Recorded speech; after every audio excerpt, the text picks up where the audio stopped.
Welcome back, guys, to the AL Central edition of Over and Unders as we go through all 30 MLB teams coming for the 2025 season and look at their over under win totals and kind of just have a little bit of discourse about every team in Major League Baseball leading up to opening day. As always, I am Germani DePena. I'm with my main man, Matt Hannafan.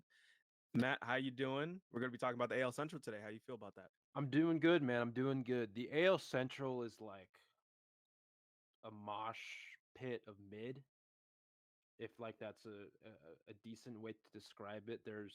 I'm just looking at fan graphs right now outside of the White Sox, who we'll probably brush over pretty quickly. All of them are projected in between 78 and 84 wins, just fan graphs. I don't know what the Action Network has for these teams over under win totals, but we'll be jumping into that obviously. But there's four teams that can win this division. Only one can.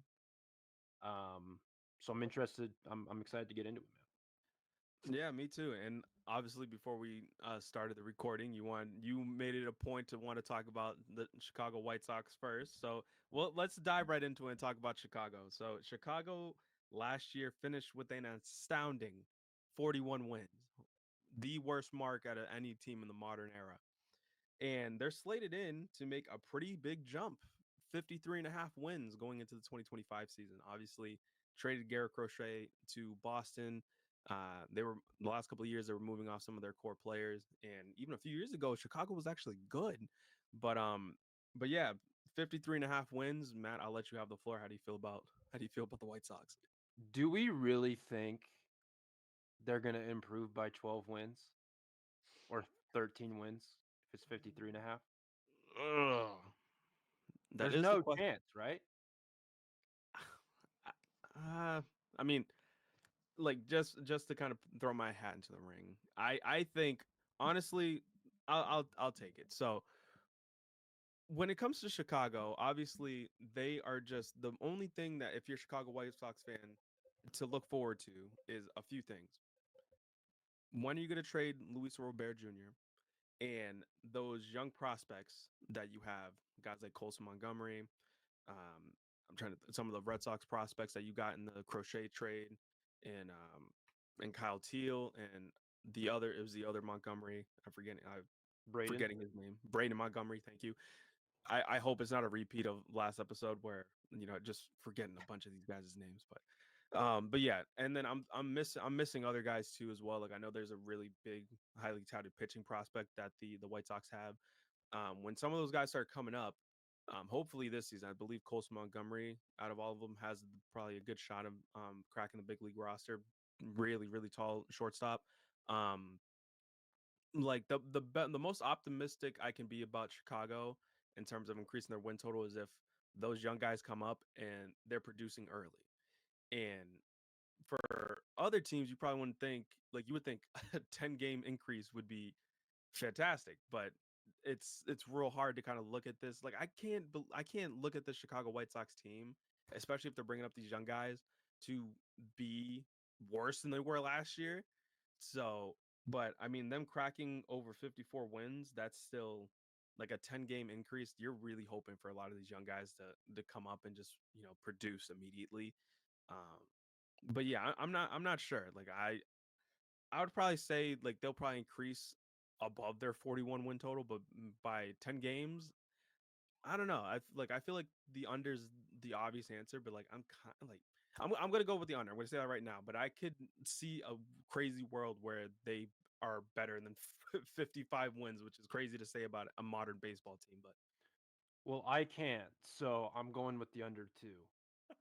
Um, oh, and I do have some unfortunate news for you because the White Sox are the White Sox. Colson Montgomery isn't going to make the big league roster because he got optioned down to the minors on Tuesday for some reason, even though they're going Jesus, to lose 100 plus games because whatever. Um, I don't know. I don't agree with the decision. They do have some guys. They're, with their like if you just look at like their lineup, Rojas was originally scheduled to be the opening day second baseman with Montgomery there. Well, now that he's no longer going to be there, he's moving to shortstop. They have Lenyon Sosa projected as the second baseman. Obviously, Luis Robert and and Mike Talkman. They're the top two in the lineup. Andrew Vaughn's back. Brandon Drury, who's a non-roster invite, may actually make the opening day roster. So may Travis Jankowski, Corey Lee. Like there's some recognizable names to an extent, but then like you go to the rotation and it's Martin Perez. They have guys who are eating innings really with Cannon, Davis Martin, Sean Burke. One of their pitching prospects, Shane Smith, who was acquired in the Rule 5, may get some, spot starts here and there. But other than that, like, this just isn't a good roster, like, at all. Like, it's baseball. Baseball's weird. Obviously, there's times where, you can lose 6-1, but then you can come out the next day and win 7-4. Like, that's just the reality of the game. But I don't really see this team being a team like Drew Thorpe is another guy that I didn't mention who they acquired from San Diego in the Dylan Cease trade. Drew Thorpe was a guy who San Diego acquired in the Juan Soto trade last year. And he's hurt. I know he's dealt with some injuries over time. Andrew Benintendi's currently hurt, so I mean he'll be a guy that they get back midseason that they may try to trade at the deadline if he has a market at 30, 31 years old. Like there's some names, but other than that, it's just like this isn't a good roster. I don't really see the reason why. Like I don't know what Colson Montgomery did in spring. Like I can't tell you that off the top. And maybe it's just like for extra service time use or whatever. But like there's actual tangible benefits to having a player on the opening day roster now with draft pick compensation and stuff like that. And so it's just like I don't really see the reason why you should hold him down, assuming he gets rookie of the year and breaks out. We don't know if he will or won't, but you won't know until you have him up there. So I don't know. This is a pretty clear under to me, just from like if I'm exposing my degeneracy 101 here. I wouldn't bet this only because like betting super low unders like this, like sometimes it may come back to bite you in the butt. And this is probably the lowest under in baseball. At least them in like the A's or whatever. But like to me, this is a clear under just from a conversation standpoint. I don't really see a world where they go over. But again, baseball's weird, and so I don't think I'd actually bet this for just the people wondering. In real life, I haven't bet this. There's only been a couple over unders that I've actually bet, but this would be one that I would, if I'm picking any, like if I had to bet my life on it, it's a clear under to me. And like and rationalizing it, like obviously them being 10 games better than they were last year, especially with obviously the roster and whatnot, like and obviously the news with Montgomery, like even just bringing that to light, like heaven forbid, I thought there were going to be some way intelligent in terms of calling up a prize prospect when really like your roster isn't going anywhere fast except down until you guys go on the uptick again, and you have this guy that is an anomaly at the shortstop position. Have him up here and get some reps in. Like if you had him called up for a month or two and he played horribly and you sent him back, that's fine. But optioning him out, pretty much doing like a whole Chris Bryant, what the Cubs did way back when with him, and I believe the Blue Jays did the same thing with Vladdy. Like obviously it's a different time in baseball now, so like you want to call up these young guys and have them come up and contribute. What obviously that would that mean overall team success? Who knows? Especially putting all that pressure on one player, but they made sure to put no pressure on that player by keeping his ass down in the minors, which is crazy to me. But regardless, like obviously not much more to talk about when it comes to the White Sox. I guess like the one thing I would ask you, because um like obviously Robert Jr. is going to get traded, but I would just ask you what, like obviously I would assume deadline, but more a team that you could see try to be in the market for someone like him. I already made like kind of my distinction when we talked about Ooh, the NL East. So I would throw that question to you because that's probably going to be the highlight of their season is trading Robert. that's a good question. I don't know. I mean, like I'm just trying to think of teams that need like an extra outfielder, an extra power bat. Like this is such a dumb thing, but like the first place that my brain goes to is the Dodgers. Like it's so stupid. Um, I But don't it's fair. actually It's believe. fair. It's fair to think that way, though. Yeah, I don't actually think that's gonna happen. Just for the people at like, I don't know. I don't know. I'm trying to like really think for a second. Here, I'm just gonna scroll through some of these teams. I won't try to wait be too long No. on this, Do but you remember the team I brought up? Yeah, I'm not gonna say the Phillies because I don't want to copycat you. I mean, could a team like the Mets get in the mix? I You would think. I mean, I guess it's Just how much do like they? similar division. I Maybe mean, Atlanta if like in the off chance that like Acuna or Michael Harris gets hurt again or something like that. Like, could they be in the mix for him? Like, I know they got Profar in the off season, but I'm just trying to think of like any others off the top. Uh,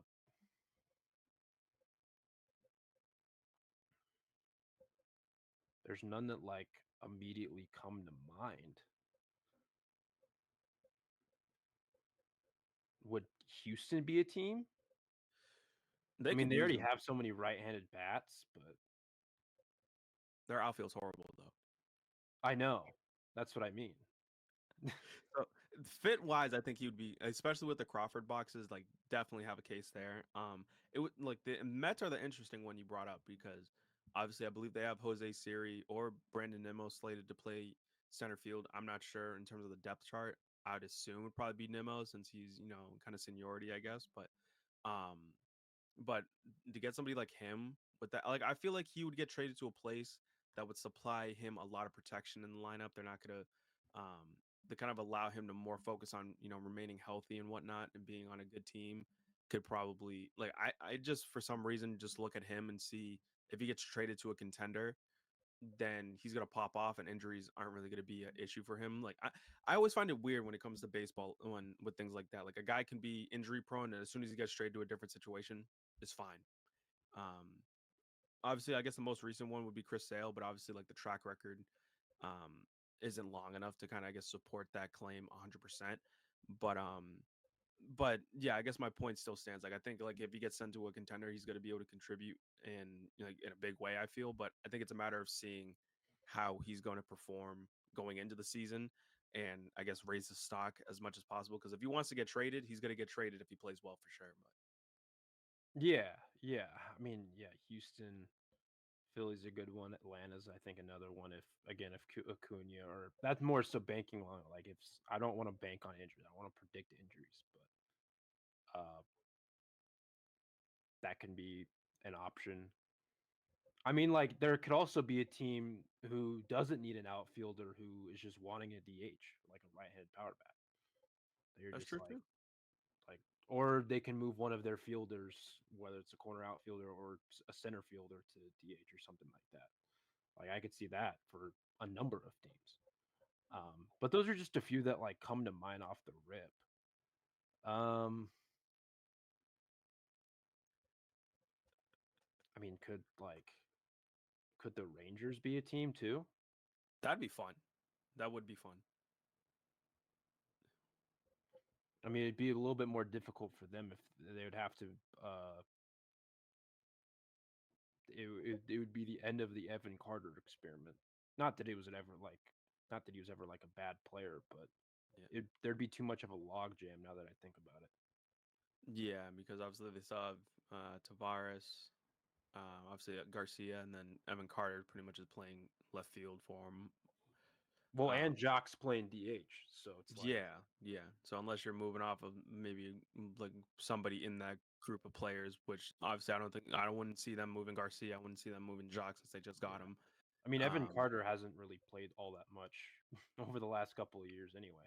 yeah, he played for pretty much like the last like I think the second half of 23 and then obviously was hurt for majority of 24, so this would technically be his first full season in baseball, I would say.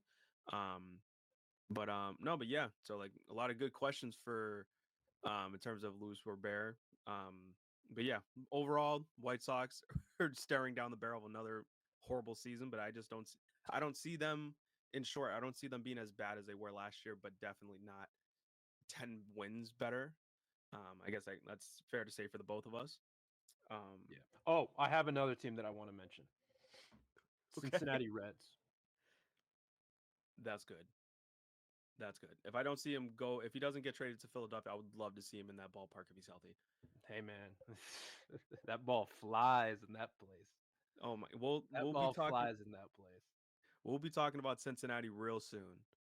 But you are not wrong about that whatsoever. That's probably like maybe the one of the biggest hitter friendly ballparks outside of like places like Philadelphia. But going across town in Ohio, we're talking about Cleveland Guardians, and they're slated at 82 and a half wins, and they won 92 games the year before. And this is, I think, out of most of the teams we've covered so far, this is the team with the biggest drop in terms of projecting because 10 games worse than they did the year before. They lost Josh Naylor. They brought back Shane Bieber.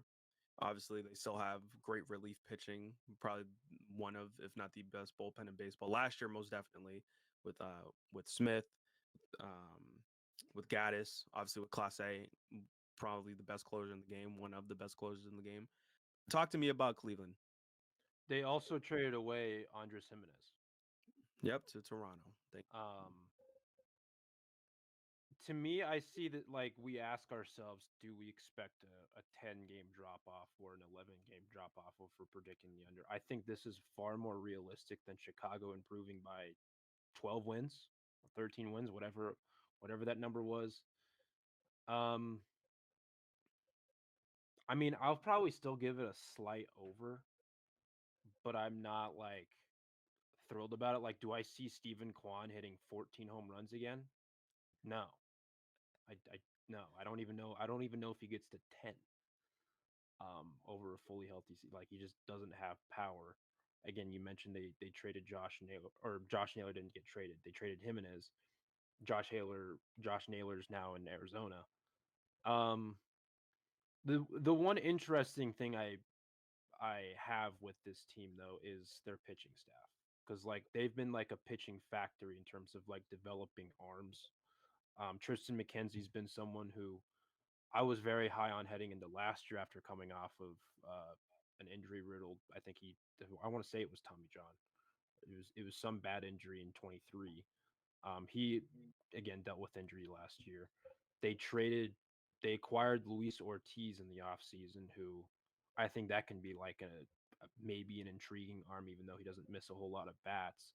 Gavin Williams is someone who's played really well in spring so far. Like I have kept up with that, and he's been someone who has really yet to break out, and like he's been like he's had a limited arsenal over his career, but I think he could be in line for breakout. And then obviously, you know, Tanner Bybee, who was really good last year. You mentioned Shane Bieber, who I think still coming off of Tommy John, so I don't know if he's going to be ready for the start of the season, but he can be someone who breaks out. They also signed John Means, who feels like he's been injured forever, like the last like 2 or 3 years.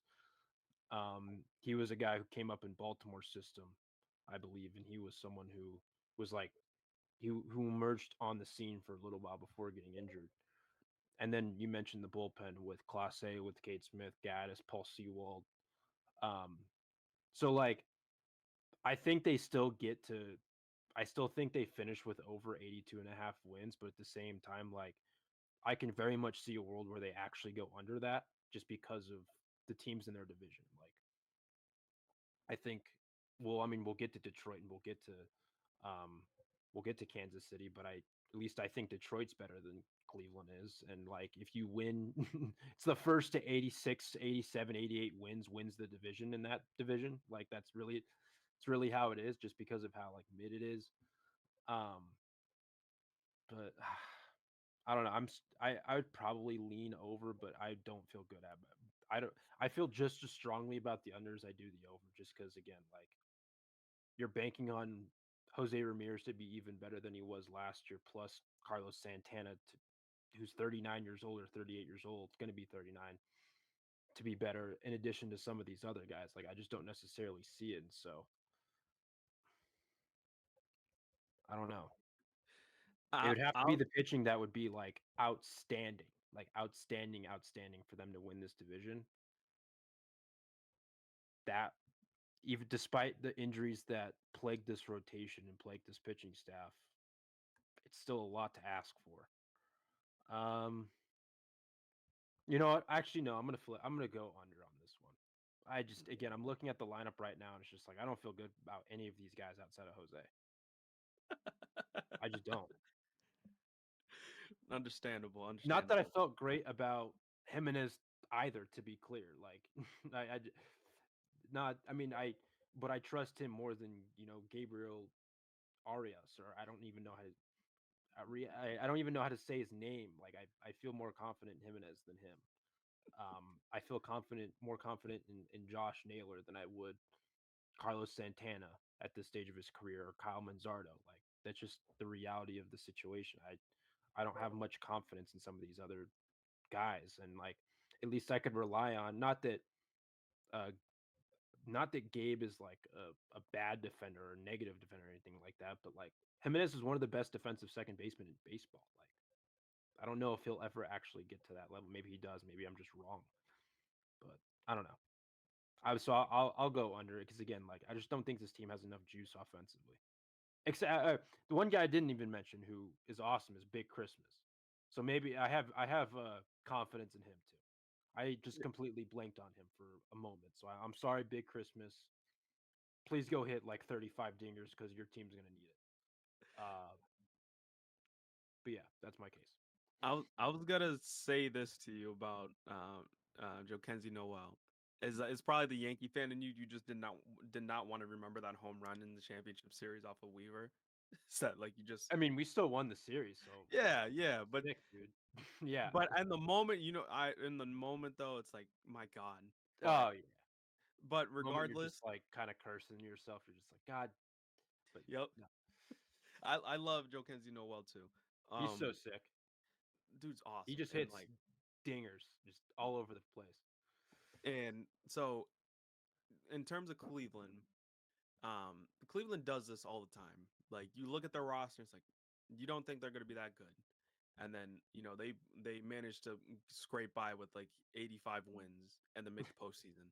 Like in terms of the American League Central, like I look at Cleveland, it's like it's their division to win until they don't, because every time it's like you have Jose Ramirez surrounded by a bunch of like young players or just a bunch of unknowns, or I guess for lack of a better term, like a band of misfits, and they get by. And like obviously like they're a pitching factory over there.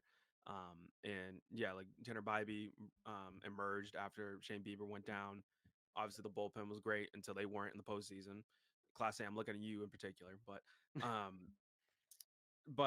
in any case, it's like, and also like somebody like Brian Rocchio, playing shortstop for them. Like he's kind of like Jimenez, like kind of glove first. Obviously, like he provides versatility with switch hitting, but you want to see what you can get out of him. Carlos Santana, for whatever reason, just does not want to like go quietly into the night, like pushing 40, and he's still playing great, at least by his standards. Like last year, even though the batting average wasn't very good, he still hit 20 plus home runs. He won the Gold Glove at first base. Like, and then going back to a similar situation, this is I think like his third or fourth stint in Cleveland now. Yeah. And like Cleveland being more or less like more of a hitter friendly ballpark, if I understand correctly, like I think he's gonna still be productive. Obviously, I think it was more like knowing how the way Cleveland operates. I think they didn't mind losing Josh Naylor, or moving off of him to bring in someone like Carlos Santana because like cost control and whatnot. They probably believe he's still going to supply what Josh Naylor was providing, just obviously at a cheaper price tag. I think Naylor's going to mash in Arizona, but obviously that would be for the AL West discussion. But yeah, like I look at Cleveland, it's like you have one of the best players in baseball in Jose Ramirez. You have a good pitching staff overall, and you have guys that people or at least like the fans and the team can get excited about, like Noel. You have Travis Bazana on the way. I don't know if he's going to be called up this year, even though I think he was part of the most recent draft, so it might be a little bit before you get to see someone like him, like who I believe could be really really sick for them when he gets called up. Um, but no, but yeah, so like just the idea with Cleveland, um, I think it's just like they've been that team in the American League Central, and obviously we'll talk about KC and some of these other teams in a minute. But until I see like one of those teams kind of like take like that next step forward, like obviously I don't see anybody in this division possibly winning 90 games outside of Cleveland. So I'm gonna take the over on this. If that but yeah, like obviously, like I could probably see them just being in the 80s. I don't. I feel like would they drop a couple of games because of the moves that they made? Yeah, probably. But I still think I look at Cleveland as the division winner of this of the American League Central right now. But again, I could possibly be proven wrong. But I think some of the teams also in that conversation um, may not be able to like meet their expectations. But obviously, I'll elaborate more as we get further along. But I see Cleveland. I'm going to take the over on Cleveland because I feel like 82.5 is a little bit more drastic. Um, with the guys that they lost, but I still feel like Cleveland, um, they do this all the time. Not necessarily on paper, it's gonna like shock a whole lot of people, but just in terms of performance, or even Stephen Vogt, obviously being the rookie manager, like kind of galvanizing this team to 92 wins when people were kind of curious to see how Cleveland would perform without Tito at the helm anymore. So yeah, like I see Cleveland being one of the better teams in the division, and that's saying a lot because the American League Central, to your point, is a whole lot of mid. But yeah, like I like Cleveland. I have a hard time with this team and like And it's understandable to feel that way. I it's not like it's mostly just with the lineup because again like you're in a very pitcher friendly park and they have no one in the lineup outside of two players. I don't know. And like I said, they probably will find a way to make the most out of those guys. Like Stephen Kwan's good outside of hitting for power. Stephen Kwan is a very, very good baseball player. He is good. I'm not trying to discredit him, but like he's got no pop.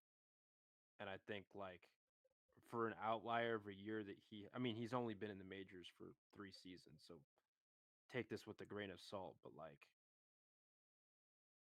he's just not like you want more pop for Ramirez, and he just doesn't necessarily provide that. He does a very good job, like you know, not he doesn't strike out very much. He'll get on base, like he does that kind of. But like if you have that at the top of your lineup, you want more power to supplement that. And outside of Jose, they just don't.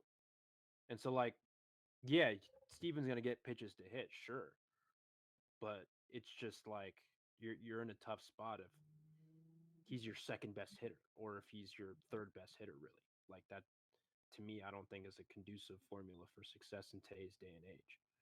Like unless if you're expecting to win a bunch of games 2-1, which they may very well win a plenty of games 2-1, like because that's like the upside of their pitching staff. Uh, there's a lot of upside, especially if you're able to get breakout seasons from Gavin Williams, if you're able to get a breakout season from Luis Ortiz, if Tristan McKenzie, bounces back and looks similar to how he did, and I think it was 22. Like then you're cooking with gas a little bit in addition to what you have in the bullpen. Like if you're able to get to the sixth and seventh innings with a lead, like you're in a good spot. But it's just you're trying to find the offense consistently, and like I just don't think they have it right now. Like that's kind of like why I think they're gonna miss Josh Naylor more than you would think. Is like I don't know if you can rely on Carlos Santana to hit 20 plus home runs despite having a 238 batting average. I just don't know if that is the case. He's capable of doing it, but I don't. Again, if that's your second best hitter, or if that's your third or fourth best, I mean, I'd probably say Noel's their second best hitter. But like if Santana and Kwan are your third and fourth best hitters, like I don't know what your ceiling is. Like I don't think it's very high. But I would hope that for Cleveland's sake, if they're good, or at least they perform how I believe they're going to perform, they would actually invest into this team a little bit and make a move at the deadline to supplement and try to get because I don't when know have if they ever invested in their team? When have the Cleveland Guardians ever done anything to invest in their team? the only thing I They're could like really they fucking Shohei Otani makes more money than everyone combined. Like what are we talking about here? Like, I'm saying the only time I can recall the Cleveland Guardians, and you're absolutely right. The only time I can recall the Cleveland Guardians really investing in the team is when they traded for David Justice. I forgot at which point in the 90s, but he was a part of their World Series team that made the World Series. Obviously, didn't win the World Series, but that's like the most recent time because they can't get out of their own way in that sense. And it's like, um, you've been blessed with some of the premier players in baseball. You traded Francisco Lindor. A lot of people thought you would have traded Jose Ramirez, and you guys should be blessed that Jose Ramirez hasn't asked out of Cleveland, and he's pretty much. It seems like he's set of just being a Cleveland Guardian for the rest of his career. But it's like that's the way I would objectively think Cleveland would do that, but they're not. They're gonna look at this team. Oh, this is good enough to make the postseason, and then um, reap what they sow when they get blasted by a big market team once again. But their slight team, big like many other teams, they have to win around the margins. Like they have to be perfect around the margins. Um, I wish for their sake that they would operate more. I mean, not that they're in like a huge market or whatever, but I just wish more smaller market teams operated like big market teams. But that's a different discussion for a different day. But for like sure. Well, like Lane Thomas was their big acquisition last trade deadline. we forgot to mention him too. That's my point. Like what? With good reason. Yeah, like if we're talking about like they need thump in the lineup, and they just don't have it outside of Big Christmas and Jose Ramirez. That's my grand point. I mean, again, if Carlos Santana hits 20 plus home runs, awesome. He's also older than our founding fathers, so I don't know if that you can necessarily rely upon that. Like that's just I don't know. but but we'll leave it like that with Cleveland. Cleveland's an interesting one, to say the Stupid. least. But we're gonna do Detroit next. Um, Detroit's one of two teams that are slated to tie. Well, not necessarily tie, but has the same win total as the team we'll talk about after Detroit. But Detroit is slated at 83.5 wins, and last year they finished with 86. Obviously, Detroit went on a surprise second half and made the playoffs when a lot of people like looked at them as the kind of like not necessarily the dark horse team, but the surprise team to make the postseason last year. Obviously, beat Houston and they lost to Cleveland in the division series, but they have arguably the best pitcher in baseball right now in Tarek Skubal. Had a fantastic season. I think it was one of his first healthy seasons. Um, but again, don't quote me on that. But regardless, he was lights out, disgusting. Every compliment you can give that guy, that's what he was. And yeah, they signed players like Gleyber Torres, obviously Tommy Kahnle from your Yankees, and made some other moves and some positional changes as well. I think Colt Keith is going to be playing first base for them, and Spencer Torkelson I think is going to be either on the bench or starting in the minors or something like that. But Matt, I'll hand it off to you to talk about Detroit. How do you feel about the Tigers? They're actually my pick to win the division this year. Really? That was one of the handful of bets I've actually made in real life. I don't remember what the odds are. I'll have to look that up. Probably pretty good. But they got Gleyber Torres. Um, not, I think, I mean, Gleyber, I want to say it was a 1 year contract, or it was at least a short term contract. Uh, he wasn't good in New York, or not wasn't good in New York. That's definitely wrong. But he was especially good toward the second half of last season, and then in the postseason, he was one of their best hitters. Um, but just his tenure in general, like just it, like by the end, it was a little weird because it was like he wasn't good at second, and then it felt like his time in New York was coming to an end. Like it's felt like that for a couple of years. Um, and so he signed with Detroit. Um, there was the quote about him wanting to play third base and all that stuff, and it was or them asking him to play third base and all that stuff, and that was like that kind of circled this off season. But they got him. He's someone who I think like is a solid table setter at the top of their lineup. Um, Detroit has a big ballpark. You'll have plenty of opportunities to get, extra base hits and whatnot outside of hitting homers because it's like it feels impossible to hit homers in Comerica. Um, Riley Green is like I think an ascending star. And I don't know if he's I think one of the more underrated players in the game. Spencer Torkelson, who I was high on heading into last season, he had a disastrous like first half. Gets sent out in the minors, comes back up. I think had a better second half, and then he's I think expected to start as their team's DH heading into this season. Colt Keith was someone who was touted as like a second base prospect. He's moving to first. Um, they don't have many other like like Trey Sweeney's fine. Jace Young was someone who like another big left-handed power bat. That he's one of their top prospects. He's going to be starting at third base this upcoming season. At least I believe he will be. So like they have some names in that lineup. Some guys who get on guy good at bats, guys who can get on base, hit for power when they need to. Like there's definitely some upside there. But then like you look at the pitching staff, it's Schoolbull.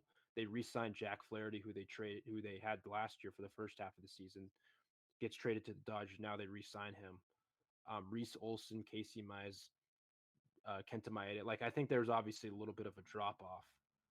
But at least the top three, I think, are like that's a solid top three. Um, in addition to, I think Mize, who like he was a former number one overall pick, and I think like there's still some untapped potential potentially, and so like I don't know, I think he can be someone who you know if he is able to get you 120, 130 good innings, like you would take that as your number four every day of the week. Uh, and then like Maeda again, who's like on the back half of his career, like you're just looking for someone to eat innings at that point. But like I Right. like this. I think this roster is like a good roster. Obviously, their bullpen was incredible last year. Will Vest, Tommy Kahnle, they added who just throws changeups. Tyler Holton, Jason Foley, Bo Brisky, like they again nothing like overwhelmingly crazy, but like guys who will get outs and guys who were productive last year. And so I think this team, like again, like I'm not 83 and a half. I'll go over just because I have them winning the division, but it's not like anything crazy. Like I don't know if they get to 90 wins, but if like they finished with 87 to 88, if they improve upon last year, I wouldn't be surprised at all. I would just a couple of questions because like you made a lot of very good points, and then obviously with the Yankee fan in you, it was, like you had a lot of good insight about Glaber and about well, mainly Glaber of course, but I wanted to ask Jackson Job, he's a Tigers prospect, or is he pitching for a different team? So He is. I think I think he's someone I'm kind of intrigued by. I'm not sure if he's already up in the majors yet, or he's on the way, but obviously somebody to keep an eye on. Riley Green was somebody that you brought up, who I am 100% with you. He's one of the. I feel like this year is the year where people are gonna really start looking at him. Like, kid's good. Like obviously, like you and I both believe he's really good, but I think this is the year. Obviously, he made All Star last year. I think this is the year he starts taking that. Like he starts emerging as like this is the guy the Tigers start building around. Easily, if not the best left fielder in the game, um, but in any case, I would say that Detroit has done a lot of things right. And someone that we haven't brought up is I don't know if you brought him up was Kerry Carpenter, and like Yeah. big power bat. Obviously, he was injured going into the postseason, but still managed to crank a homer off of Class A on pretty much one leg. Yeah. Dude's a unit. He's massive, and I think a healthy season for him, he's going to probably lead that team in home runs. But yeah, like Detroit has a lot of pieces to be happy about. A lot of pieces for James in particular to be happy about. Shout out James Herrick, but yeah, but with the Tigers, like you saying that they could be the win the division, like I won't argue with you about that. Like obviously I look at Cleveland until the team kind of overthrows them, but I do see Detroit taking another step further in in the in the division. Obviously a couple of teams that we're still yet to talk about. Like I like what Detroit's doing. I think they're probably going to be the most for me the most like the team to keep your eye on the most in terms of this season because obviously last year people weren't expecting them to take this big of a leap, I guess, this soon. But obviously, it was the emergence of Scooble and a couple other guys in that lineup, and obviously bringing in veterans now and bringing back Flaherty, I think was big for them because now it just makes that trade with the Dodgers look even more genius. Um, but yeah, like I like Detroit. I think I'm gonna take the over with Detroit as well. I think 83.5 wins. I think with all the moves they made, like winning 86 games last year, like I find it, like I feel like that's a good mark for them. I think, um, and in the worst case for them, they're still a very competitive team. For sure. And just to give you more insight on Job, like he came up for a cup of coffee last year. Like he is someone I just completely forgot to mention him. But he I'm guessing he'll probably start the season in the rotation. Um or at least I think he's going to make the opening day roster at the very least. He hasn't had a great spring just in terms of like I don't to my knowledge he's not generating as many swings and misses as like you would expect for him. He came up last year uh you know only threw 4 innings. He threw 91 in the minors last year, 2.36 ERA, 3.41 FIP. I know his xFIP was in the fours, but um, he's someone who like at least the book on him is like he's someone who can he has good swing and miss stuff with like a fastball, changeup, uh, like a decent slider to my knowledge. Like he's got like some decent stuff, but um, to my knowledge, at least, I don't know if he's generated the swings and misses. I can double check here in a moment. Actually, oh yeah, 10.8 swinging strike rate, which is around league average. Like you would on it for him. Again, it's a small sample. It's spring training, but something you would want to be just a little bit higher. And he had a 12 string swinging strike rate last year in the minors. Uh, so it's not again like a little bit above league average. I know that was in like the 15s and 16s as he was coming up in that range, but he's someone who is like a very enticing like pitching prospect, and I think someone who will benefit from pitching in that park. Oh, for sure, absolutely. I'd say, um, like Detroit's pitching staff, or like overall, I feel like was pretty good, and obviously playing in Comerica, half the year is going to do them probably the best service, or I guess on the pitching side, probably a big disservice for them on the offensive side. But like somebody like Kerry Carpenter, I think will still mash no matter what ballpark he's in. But yeah, we over here have high hopes for Detroit, so we'll just leave it at that. Next up is Kansas City. Obviously, Bobby Witt Jr. and the supporting cast he has over there go down. Like they traded for Jonathan India. Obviously, they're hoping to get a full season out of Pasquantino. Um, Salvador Perez is still very productive for them. Obviously, their pitching staff is, I would say, is really really good. They have in the bullpen Bubic. Is it? Oh my goodness, what's his name? Not Urs. It's Ursig. yeah, Ursig. I was gonna say Erstad. I was thinking believe Dan Erstad played for the Cardinals way back when, but um, obviously they signed Carlos Estevez. Obviously I mentioned the Jonathan India trade. Kansas City is slated for as well with Detroit, as I mentioned earlier, at 83.5 wins. They also won 86 games. Obviously, Bobby Wood Jr., probably the best shortstop in baseball, top three player in the game, as proven by being an MVP finalist last year. But Matt, I'll ask you this: how do you feel about Kansas City? How do you feel about Bobby Witt? Like, give me your thoughts about the Kansas City Royals going into the year. Um, I think I lean like a slight over here. Like I think this could be another team. Like if you told me they won the division, at the end of the year, actually, are they division favorites? No, M- Minnesota is, I Uh, yes, Minnesota. think. Who I'm not as high on, and we'll get to that. But I'd probably lean a slight over here. Bobby Witt's so good. Like I think him by it's dumb to say him by himself in a sport like baseball where you can have one of the best players and still be bad, like Mike Trout for years. Like he was the best player in baseball, and the Angels were like a perennial like 75 to 80 win team because they just stink. Um, but I think they have a good enough supporting cast around him to where I think like their floor is like 80 wins. If Witt is able to stay healthy for a full season, like I think he's that impactful. Cole Reagans is awesome. Seth Lugo had a breakout season last year. I don't necessarily know, or I mean, not breakout season, but like He an emerged. unexpectedly his performance was very unexpected. Let me just put it that way. You know, with it being one of his first full seasons as an actual starter. Uh, Lorenzen's solid. Bubic, who I think has been like hurt off and on. Um, when he's been on the field, when he's been on the mound, like he's I think been solid over his time as an MLB pitcher. Waka's solid. Uh, like he's fine. Like again, nothing. I'm like not like a. I'm not like it's not anything world beating or something like that, but just they're solid.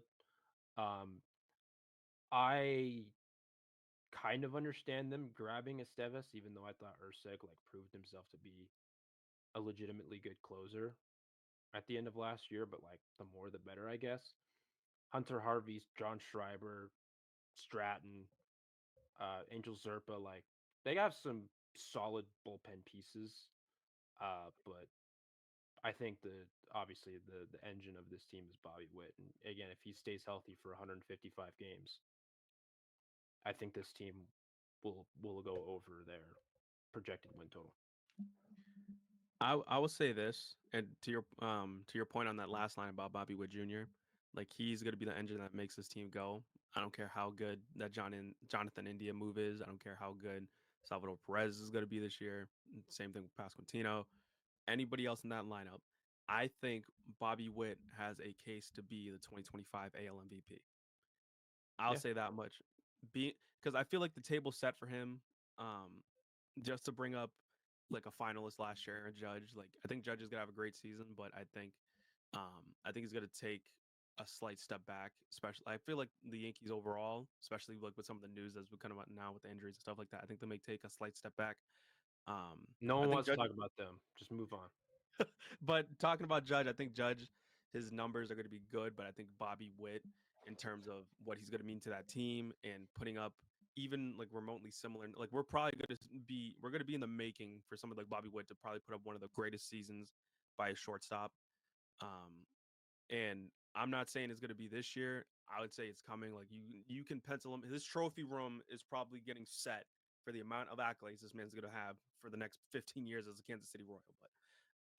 But I think Bobby for sure has probably the best case, at least right now going into the season, um, to win AL MVP. At least that's my perspective for it. So that's my choice for MVP going into this year. But yeah, I think Bobby, no matter like if everybody else is just serviceable, if Bobby Wood Jr.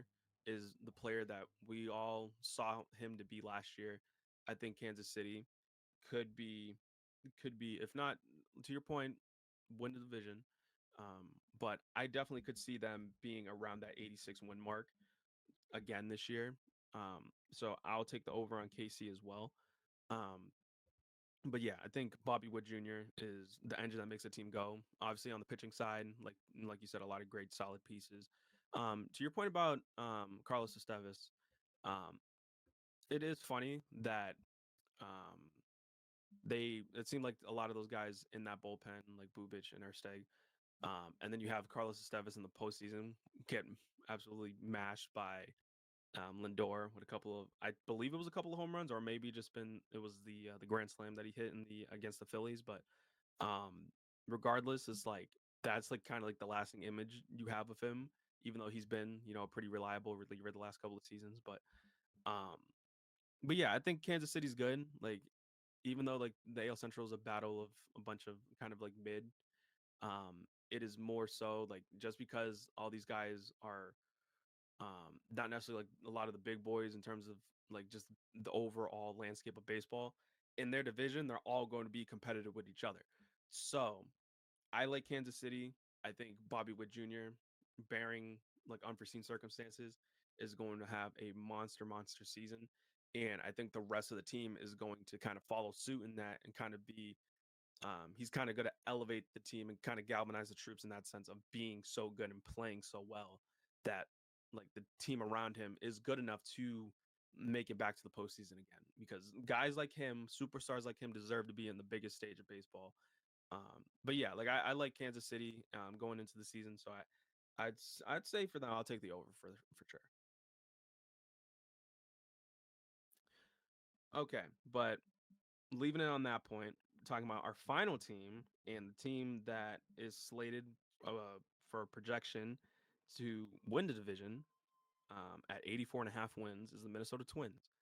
And Minnesota, like barring I think like a Harrison Bader 1 year deal, I don't think they've done much. Um, so Matt, I'm gonna hand it off to you to talk about the Minnesota Twins. They won 82 games last year, and yeah, like in crunch time throughout the season, like they were slated to make the postseason. I think going into September and just fall off a cliff completely. So I am going to hand it off to you. How do you feel about Minnesota? I would feel so much better about this team if I knew that Correa, Royce Lewis, some of those guys would be healthy for 140 games, and I'm just not. Like that's really what it comes down to because I like their roster. Like another guy that they got was Ty France. Um, and like if you just add him at the bottom of the order, that's a perfectly awesome bat that you could potentially unearth.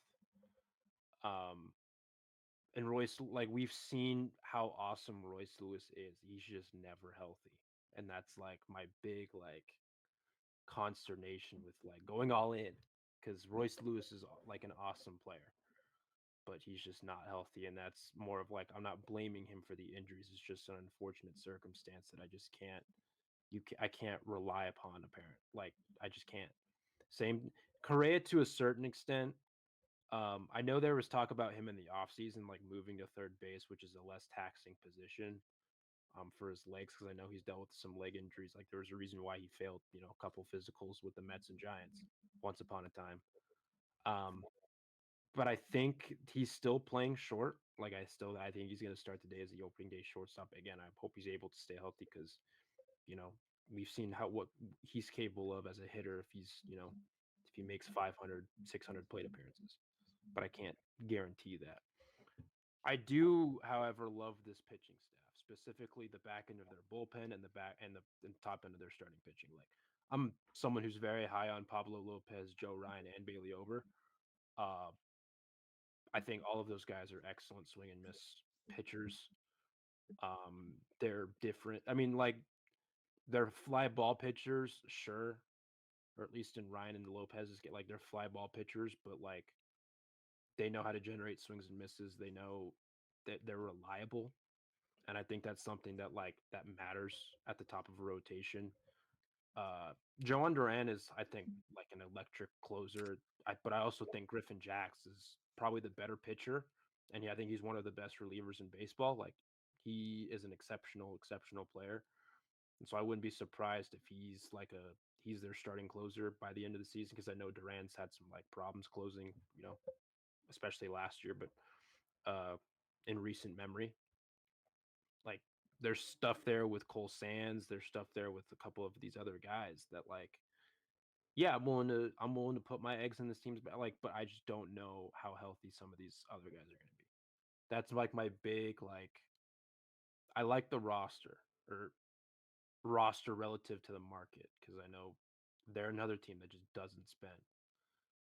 I know Matt Ishbia was thinking about buying the Twins. I don't know if I can't remember if that actually happened or not, but like he was considering it. And we know how Matt Ishbia is in the NBA level with the Suns. So I hope for their sake, to a certain extent, that he buys the team. Um, but yeah, I don't know how healthy some of these guys are going to be, and so that's where it's just like I have some consternation. But like injuries happen, you know.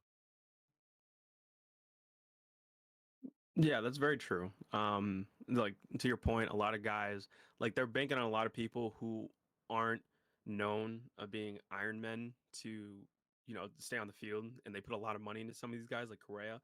Um, I'm not sure if you brought up Byron Buxton. I could have sworn I probably heard his name, but um, Byron Buxton, like when he's on the field, Him too. I didn't mention him, but him too. electric. I love Byron Buxton, but it's just the fact that he has all the tools to be a fantastic five-tool player, one of the best players in the game, but he cannot. I don't think he's played over 100 games since like his second year or something crazy like that, some crazy stat like that. And like they've tried to experiment with him, tried to have him come in and play DH. He hated it, and it showed in his play, and didn't want to do it anymore. Um, like obviously Correa, I believe, was probably the most reliable bat for them last year, and that's saying something for somebody who hadn't been able to stay healthy the last couple of years, especially like with ankle injuries and whatnot. They lost a productive bat in Carlos Santana to Cleveland. Like you said, like the pitching stuff, Griffin Jacks, fantastic. Duran, I love his entrance using the Undertaker's theme. And kind of set. And I love when closers, like kind of set the tone, like Edwin Diaz with the trumpets. Like I wish like more closers or like more teams kind of like leaned into that a little bit with their closers. But regardless, like guys like Duran, guys like Diaz, like that's so fun and like it adds like adds like that ambiance to them that feel like the feeling like oh it's lockdown, it's game over, that kind of thing. That showmanship, I would say. But yeah, like their pitching staff, like you said, Lopez great. Bailey Ober, I think he took a real step forward last year, and the dude's a mountain. I think is he. I want to like how tall is he? Like 6'10", something like that. Some crazy number like that. Like he's freakishly tall. Um, Joe Ryan really good. Uh, but Six yeah, nine, six six outfield nine, 260. my unit. And the funny thing is, I don't think he's big when it comes to velocity, or at least at like in the early parts of his career. He's I'm not. not entirely sure. So like that's He's that's not. just a funny way the way things kind of land for him. Some but the fact that he's still a tremendously effective pitcher, especially last year. But yeah, like to your point, like somebody like Royce Lewis would be somebody that would be real important for this team if he can stay healthy because he's fantastic and he's shown he can be fantastic in the postseason, especially with that series against Houston. But yeah, it's like it's real hard. It's a whole lot of wild cards with with Minnesota, but I don't see them being the division leader, especially from these projections. So um, if those guys don't remain healthy, I can easily take an under on this for Minnesota, have themselves um another season where it's like like they have high expectations for the team, but at this point now it's kind of like they just been middle of the pack. Like I can look at Cleveland, I could say I like Cleveland more than Minnesota. I like Kansas City and Detroit more than Minnesota.